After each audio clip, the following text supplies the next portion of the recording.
भगवान शिव की कथा कहती है, ब्राह्मण देव ने धर्म पत्नी कहती है तुम्हें कोई कमी पड़े तो मुझे बताओ, मैं आपको दे देती हूँ भाग।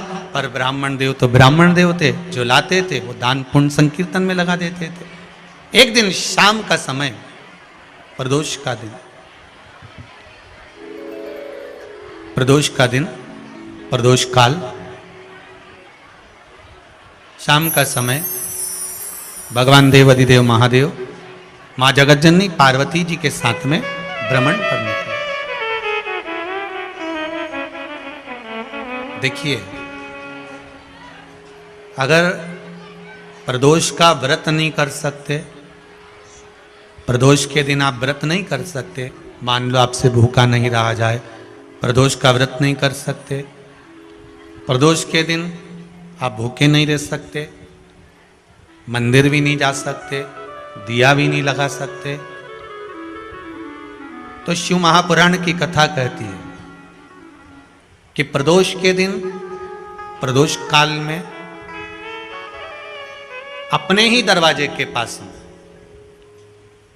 देवाधिदेव महादेव का स्मरण कर कर लक्ष्मी की वृद्धि के लिए, कार्य सिद्धि के लिए, संपदा को प्राप्त करने के लिए आप अपने ही दरवाजे के पास में एक दीप लगा सकते हो। कौन से दिन? प्रदोष के।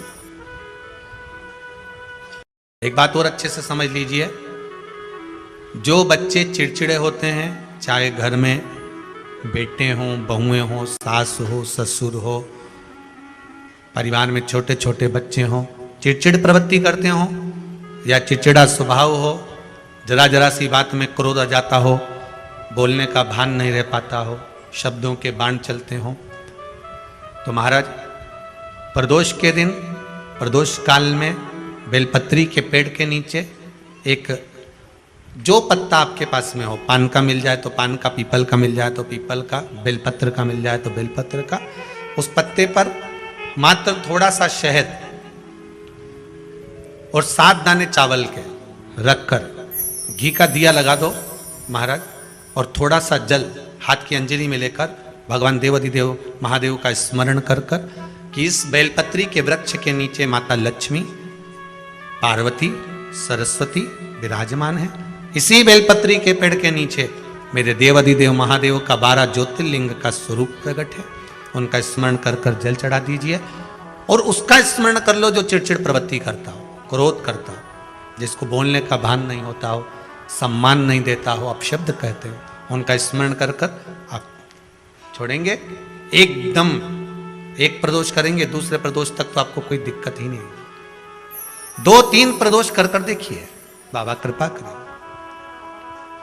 बच्चों को पढ़ने का कह रहे हो, पढ़ने बैठो, पढ़ने बैठो, पढ़ने बैठो, पढ़ने बैठो, तो एक आध प्रयास बच्चों के लिए भी कर लिया करो कि भाई ठीक है। जैसे बैकुंठ चतुर्दशी वाला उपाय हमारे YouTube पर भी डला हुआ है, आप उसको निकाल कर सुनना, बैकुंठ चतुर्दशी के दिन प्रयास करना, बच्चे लोग विद्या में प्रबल होंगे।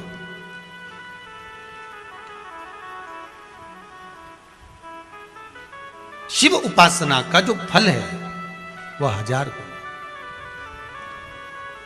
ब्राह्मण देवता आज मंदिर के दरवाजे पर बैठे हुए थे, मंदिर की बुआरी लगाकर बेलपत्री को उठाकर एक बोरे में, एक बारदान में, एक झोले में भर रहे थे।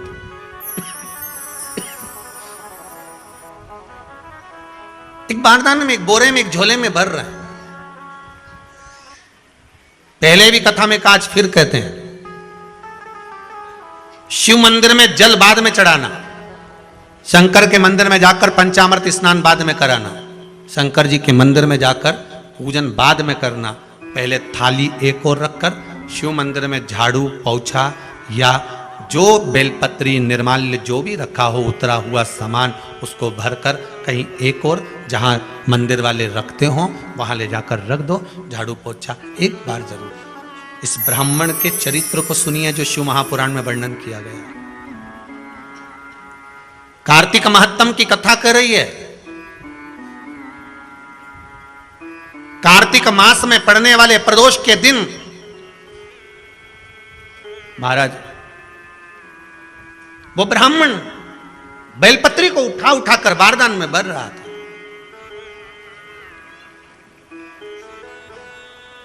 पूजन करने से पहले सबसे पहले सफाई का ध्यान रखो, और एक विश्वास रखना, आप मंदिर की सफाई नहीं कर रहे हो, फिर निवेदन करूंगा आपको, आप मंदिर की झाड़ू नहीं लगा रहे हो, आप मंदिर की सफाई नहीं कर रहे हो, आप मंदिर में पोछा नहीं लगा रहे हो।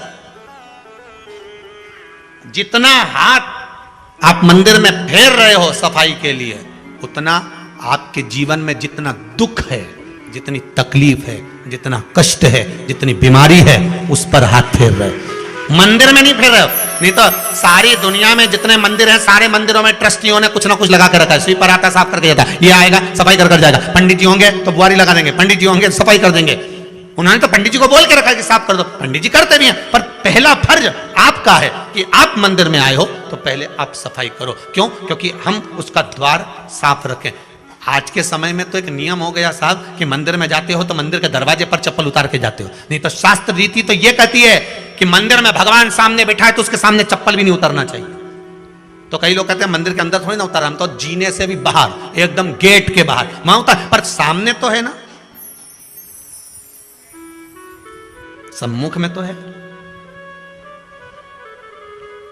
तुम्हारे यहां अगर 4 लोग दिवाली मिलने आते हैं ना, तो तुमने चप्पल रखने का भी स्टैंड बनाकर रखा है, साइड में उतारिए, देहली पर मत उतार देना, थोड़ा साइड में उतारो, सामने से सब आते जाते रहते हैं, सामने उतारो, सम्मुख में क्यों उतार रहे हो?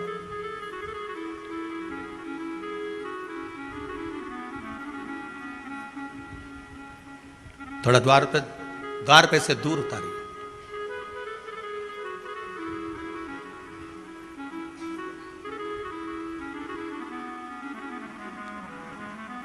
अभी तो कुबेरेश्वर धाम में काम चल रहा है, आप लोग जो दान दे रहे हो, आपके दिए हुए दान से निर्माण चल रहा है। अभी तो आप पहनकर जूता चप्पल भी अंदर आ जाते हो, भले दूसरे मंदिरों में चप्पल पहनकर हमने देखा है, आधिकाधिक मंदिरों में, ब्रजभूमि पर भी बहुत मंदिरों में लोग अंदर जूता पहनकर चले जाते हैं, पर जब तक बाबा नहीं बैठा तब तक तो आप पहनकर आ रहे हो। जिस दिन बाबा कुबेरेश्वर धाम में आकर बैठ गया, उसके बाद वो दोनों गेट पर चप्पल बाहर ही रहेगी। आओ आप, कंकर से शंकर जब शरीर से लगेगा तब सुख भोगोगे, आनंद भोगोगे, सुख की प्राप्ति। अपने द्वार पर भी कितना सुंदर लिखा है भविष्य पुराण के अंतर्गत, और विष्णु पुराण में भृगु बाबा का चरण का चिन्ह भगवान विष्णु की छाती पर रहा। भगवान विष्णु की छाती पर भृगु बाबा के चरण का चिन्ह रहा।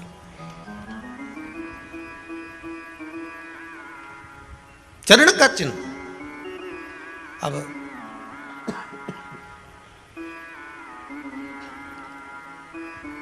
भविष्य पुराण में लिखा है कि अगर हम मंदिर के द्वार पर घर के चौखट के एकदम सामने चप्पल उतार देते हैं, 7 बार दिन भर में से, इतनी बार 7 बार विष्णु पुराण कहती है, ऐसा कोई दिन नहीं होता जिस दिन दरवाजे पर 7 बार लक्ष्मी आकर खड़ी नहीं होती हो।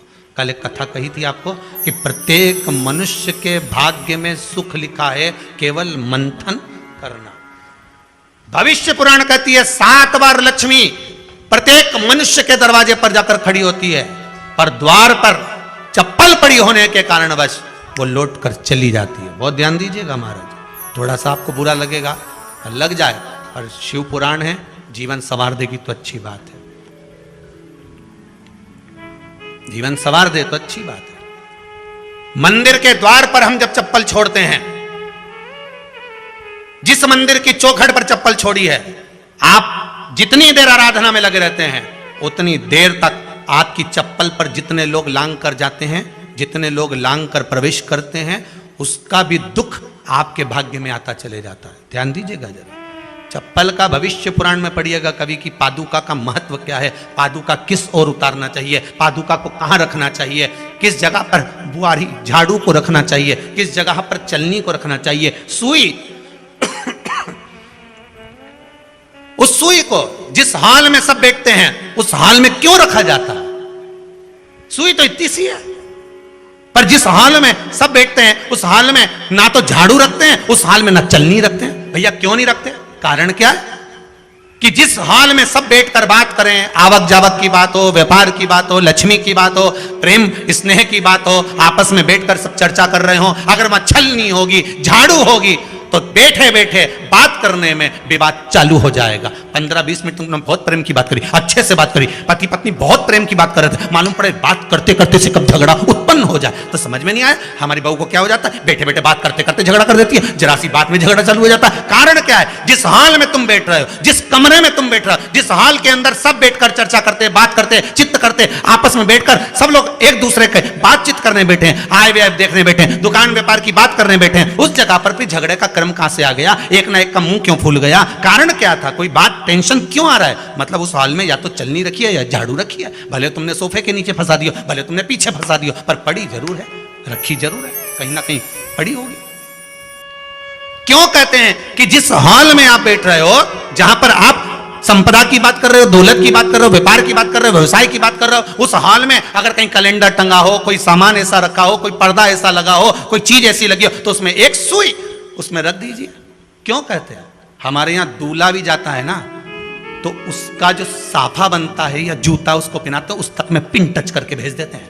बोलो सही है कि गलत है? दूल्हा तोरण लगाने जा रहा है, दूल्हा तोरण देने जा रहा है, तो उसके जूते में भी पिन घुसेड़ कर भेजते हैं, पिन लगाकर भेजते हैं, उसके साफे में पिन लगाकर भेजते हैं। एक भले सुई नहीं लगाएंगे तो आल पिन लगाकर भेज देंगे। क्यों भेजते हैं? उसका कारण क्या? कि लक्ष्मी को लेने जा रहा है, संपदा लेने जा रहा है, और जिसको वो ब्याह करने जा रहा है उसका संबंध सुई और धागे के संबंध जैसा हमेशा सिला हुआ होना चाहिए, उधेड़ा ना जाए, कैंची जैसा कटा हुआ नहीं होना चाहिए। एक एक प्रमाण को जरा देखो तो। और दुनिया के लोग कहते हैं साहब हमारे यहाँ तो सुख नहीं है, शांति नहीं। शांति तुमने भंग करी, कोई दूसरा भंग करा। चप्पल उतार दी दरवाजे पर, मंदिर के द्वार पर। हम तो यहां तक कहेंगे पशुपति व्रत करने जा रहे हो, पशुपति व्रत को धारण करने जा रहे हो, एक सोमवार मत पहनो चप्पल, जब मंदिर जा रहे हो तब दिन भर पहनो, मंदिर जाओ मत पहनो। कोई जरूरी है कि मंदिर पहनने चप्पल पहनना जरूरी है? मत पहनो। मंदिर के द्वार पर जहां भगवान विराजे हैं उसके द्वार पर अगर आपने चप्पल उतारी है, आप तो अंदर चले गए, पर जितने लोग लांग रहे हैं उसका मालूम, उसका स्मरण कितना कितना गया। छाता, चप्पल, आसन,